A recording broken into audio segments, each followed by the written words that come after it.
पवित्र आठवडा म्हणजे काय? पवित्र आठवड्याबद्दल काही माहिती. पवित्र आठवड्यात ख्रिश्चन लोक येशूच्या क्रूसावर चढवण्याच्या मृत्यूपर्यंतच्या घटना आणि त्यांच्या श्रद्धेनुसार त्याचे पुनरुत्थान लक्षात ठेवतात. या आठवड्यात 5 दिवसांचे विशेष महत्त्व आहे. पहिला दिवस झावळ्यांचे रविवार आहे, जो येशूने वल्हांडण सण साजरा करण्यासाठी जेरुसलेममध्ये गाढवावर नम्र प्रवेश केल्याचे स्मरण करतो.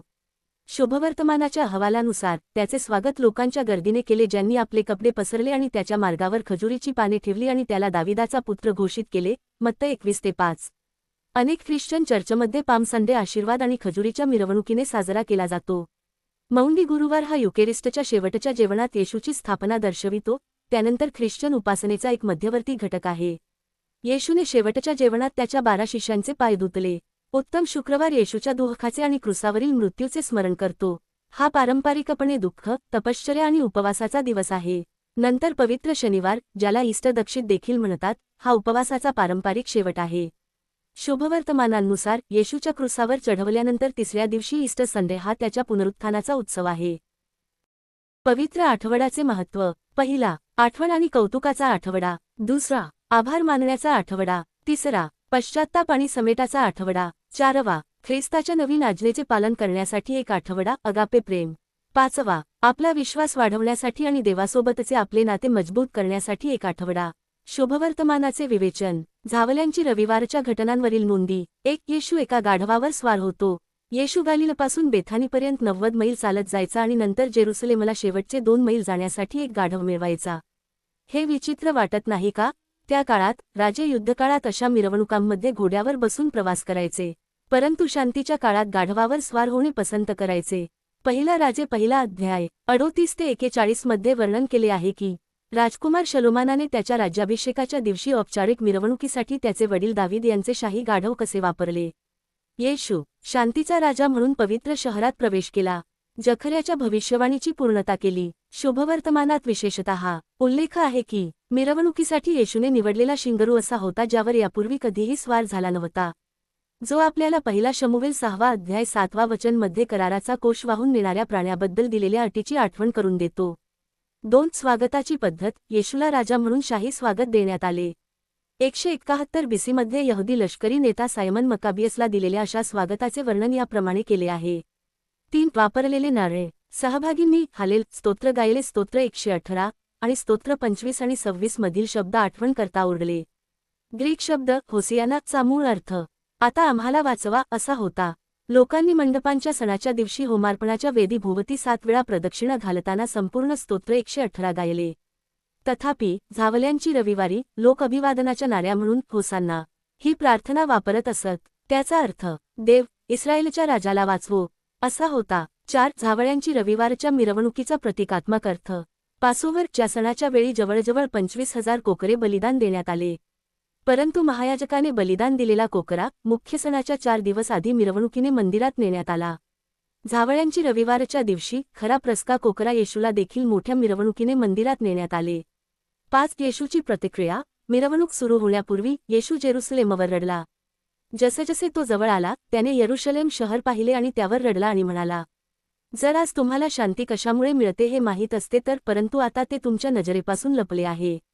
कारण असे दिवस येत आहेत जेव्हा तुमचे शत्रू तुमच्याविरुद्ध तटबंदी उभारतील. ते तुम्हाला वेढा घालतील आणि तुम्हाला सर्व बाजूंनी वेढतील. ते तुला आणि तुझ्या मुलांना जमिनीवर चिरडून टाकतील आणि तुझ्या भेटीचा काळ तुला कळला नाही म्हणून ते तुझ्यात एक दगड दुसऱ्या दगडावर राहू देणार नाहीत. लूक 19 अध्याय 41 आणि 42 वचने. मिरवणूक संपल्यावर येशूने मंदिर स्वच्छ केले. लूक 19 अध्याय 43 आणि 44 वचने. दुसऱ्या दिवशी येशूने एका वांझ अंजिराच्या झाडाला त्याच्या पानांसह पडल्याबद्दल शाप दिला. ते बाहेरून चांगले दिसत होते पण तिथे अंजीर नव्हते. निश्चितच त्याने मंदिराचा संदर्भ देण्याचा हेतू असावा. त्याच्या काळातील धार्मिक लोक नपुंसक आणि वांझ होते. त्यांनी एक चांगली गोष्ट धर्म घेतली होती आणि ती रिकाम्या बनावट बनवली होती. जीवन संदेश. पहिला, आपण येशूला आपल्यावर रडू देऊ नये. एक यहुदी म्हण आहे की स्वरपश्चात्तापी पापी माणसावर आनंदित होतो आणि पश्चात्तापी नसलेल्या कठोर मनाच्या माणसावर अश्रू ढाळतो.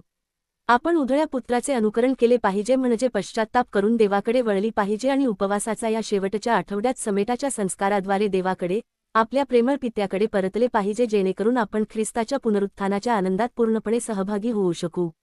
2. आपण फळ देणारे असले पाहिजे आणि वांझं अंजिराचे झाडे सारखे नसावीत. देव आपल्याकडून पवित्रता, शुद्धता, न्याय, नम्रता, आज्ञाधारकता, दान देणे आणि क्षमा करावे ही फळे उत्पन्न करावी अशी अपेक्षा करतो. आपण अशुद्धता, अन्याय, अभिमान, द्वेष, मत्सर आणि स्वार्थाची कडू फळे उत्पन्न करत राहू नये. 3. आपण आपल्या अंतःकरणाला अपवित्र करू नये आणि येशूला त्याच्या चाबकाने ते शुद्ध करण्यास प्रवृत्त करू नये. पवित्र आत्म्याच्या मंदिराचे जे आपण बनलो आहोत अपवित्र, अन्याय आणि अशुद्ध विचार, अशुद्ध शब्द आणि कृती यांच्या व्यसनामुळे किंवा आपल्या व्यावसायिक मानसिकतेमुळे तोटा आणि नफा मोजताना आपल्या स्वर्गीय पित्या देवाशी असलेल्या आपल्या नातेसंबंधात अपवित्र होणे येशू सहन करू शकत नाही. 4. पवित्र आठवड्यात आपण येशूचे आपल्या हृदयात एका खास पद्धतीने स्वागत केले पाहिजे. या पवित्र आठवड्यात आपण आपले जीवन येशूला समर्पित करण्यास आणि होसान्ना गाऊन आपल्या जीवनाच्या सर्व क्षेत्रात त्याचे स्वागत करण्यास तयार असले पाहिजे. आज आपल्याला देवाच्या मंदिरात खजुरीच्या फांद्या घेऊन जाऊ, प्रार्थना करू आणि आपण त्यांना आपल्या घरी घेऊन जाऊया आणि अशा ठिकाणी ठेवूया जिथे आपण त्यांना नेहमी पाहू शकतो. खजुरीच्या फांद्या आपल्याला आठवण करून देऊया की ख्रिस्त आपल्या कुटुंबांचा राजा आहे, ख्रिस्त आपल्या हृदयांचा राजा आहे आणि आपल्या जीवनात आनंद आणि अर्थ मिळविण्याच्या आपल्या शोधाचे एकमेव खरे उत्तर ख्रिस्त आहे. आणि जर आपण ख्रिस्ताला आपला राजा म्हणून घोषित केले तर आपण आपल्या दैनंदिन जीवनात त्याच्यासाठी वेळ काढण्याचा प्रयत्न करूया. आपण हे लक्षात ठेवूया की तोच तो देव आहे आपल्याला न्यायला येणार आहे, ज्याच्यासोबत आपण अनंतकाळ घालवू. आपल्याला हे देखील लक्षात ठेवावे की आपले करिअर, आपले शिक्षण, आपले आर्थिक व्यवहार, आपली घरे, आपल्या जीवनातील सर्व मूलभूत भौतिक गरजा केवळ तात्पुरत्या आहेत. आपण आपल्या जीवनात राजा ख्रिस्ताला प्राधान्य देऊया आणि त्याला प्राथमिकता देऊया. जेव्हा आपण हे करतो तेव्हाच आपल्याला आपल्या गोंधळलेल्या आणि गुंतागुंतीच्या जगात खरी शांती, विजय आणि आनंद मिळेल. 5. येशूला घेऊन जाणाऱ्या त्या नम्र गाढव सारखे बनण्यास आपण तयार असले पाहिजे.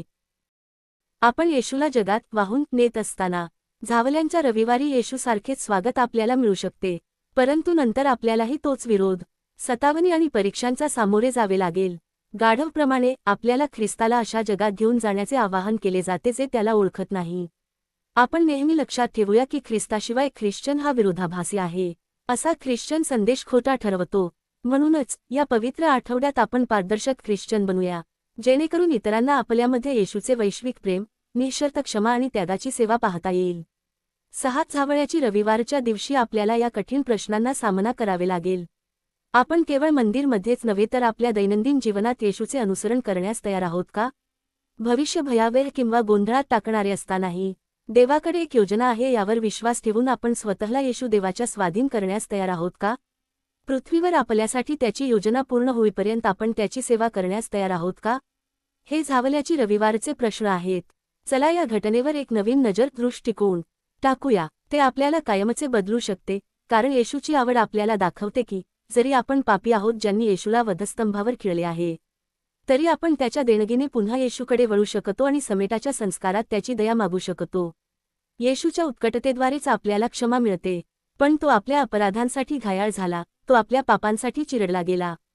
त्याच्यावर शिक्षा झाली ज्याने आपल्याला बरे केले आणि त्याच्या फटक्यांनी आपण बरे झालो. यशया 53 अध्याय 5 वचन. आपण विचारले पाहिजे तसे प्रश्न. 1. येशू आपल्या आत्म्यांच्या पापी परिस्थितीवर रडतो का? 2. मी एक वांझं अंजिराचे झाड सारखे आहे का? 3. येशूला त्याच्या चाबकाने माझे हृदय शुद्ध करावे लागेल का? 4. मी येशूला माझा वैयक्तिक तारणहार आणि देव म्हणून माझ्या हृदयात स्वीकारतो का? आपण इतरांना क्षमा करण्याची भावना बाळगतो का? येशू राजा लवकर येणार आहे. तयार व्हा.